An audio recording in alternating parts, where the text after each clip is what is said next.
Hi, I'm Charlene Murdoch, Executive Director of the Campbell County Chamber of Commerce. And today we're talking with candidates for the hospital board.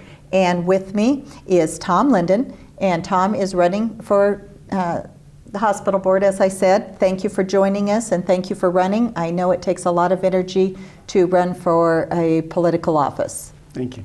So let's go ahead and get started. We have a series of questions to ask. So the first question, I think, is on a lot of people's minds, and that is, should the hospital continue to grow and expand its physical plant and services despite reduced revenue projections? I had the opportunity to attend the recent Board of Trustees retreat. I was very impressed with the time and energy that they have spent looking into that project and the proposed expansion. Steve Crichton has done an amazing job providing realistic estimates to that project's costs. And I also had a chance to preview the Legacy, which is a very impressive facility. And I think Campbell County residents are going to be very proud of that.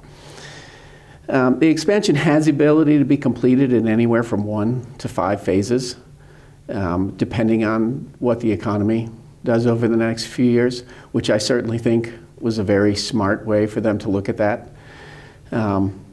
Originally, I thought the expansion was a good idea. Having spoken with a number of physicians, nurses, and other hospital employees, I've come to realize that the physical plant probably should not be the first priority at this point. I think we need to work on employee retention and profitability.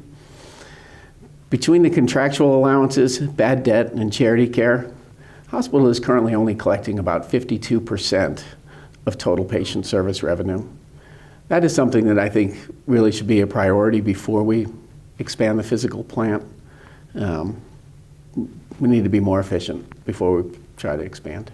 Okay, well, thank you. Recently there have been some questions about potential conflicts of interest, so we just wanted to ask, do you have any conflict of interest in serving on the hospital board? And if so, how would you deal with that if a vote came up that where you might have a conflict? Right. Certainly, this has been a hot topic during the campaign, and I understand that. My wife, Jennifer, is a hospital-employed OBGYN, so I would certainly have to recuse myself from any conversations regarding her contract or that department. I do feel that it also gives me an in-depth perspective of the physician's standpoint. So I think the benefits far outweigh any conflict that I would have. I don't believe that I have nearly the conflict of interests of some of the other candidates or current board members who are in private practice, in businesses that are in direct competition with hospital services. So I would have to base my decisions on what is best for CCH, and certainly not my own personal gain. So physicians or healthcare professionals that are on the board should never be allowed to influence whether or not we bring other physicians into town, or give them medical licenses, credentialing, et cetera.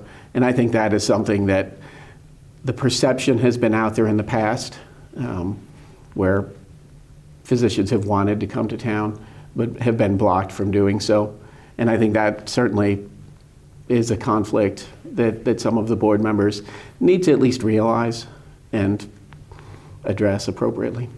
All right, well, thanks. Well, speaking of healthcare specialties, what healthcare specialties still remain in need in the community? Where do we have gaps?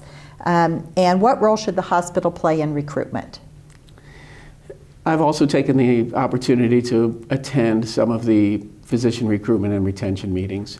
And according to the current demand tool, internal medicine really is the largest demand. They're showing currently they need 4 to 5 internal medicine physicians, people taking care of adults in the community. They also have agreed that they would be lucky to get 1 or 2 this year. And there are a number of reasons for that. I do believe that the hospital needs to play a critical role in bringing certain providers to the community. I had the opportunity to manage a multi-specialty medical practice with 2 internal medicine doctors, general surgery, dermatology, OBGYN, psych, audiology, a number of different specialties. And by far, internal medicine is one of the toughest ones. The number of patients that they need to see during a day is astounding in order for them to be profitable. So the reimbursement rates are minimal, and they do have to spend a lot of time with patients as well. They do very few procedures or surgeries, which typically in the medical industry are the areas where they can make a lot of money. So I do think that we need to look at those specialties, and I think the hospital needs to be dedicated into bringing some of those people into town. All right, well, thank you so much. We're going to move to our last question, and our last question is, how would you differentiate yourself from opposing candidates? So this is your chance to tell us why voters should select you on the ballot. I think my experience running medical practice gives me a significant advantage over the others. My financial background as well, understanding the medical field is certainly an advantage.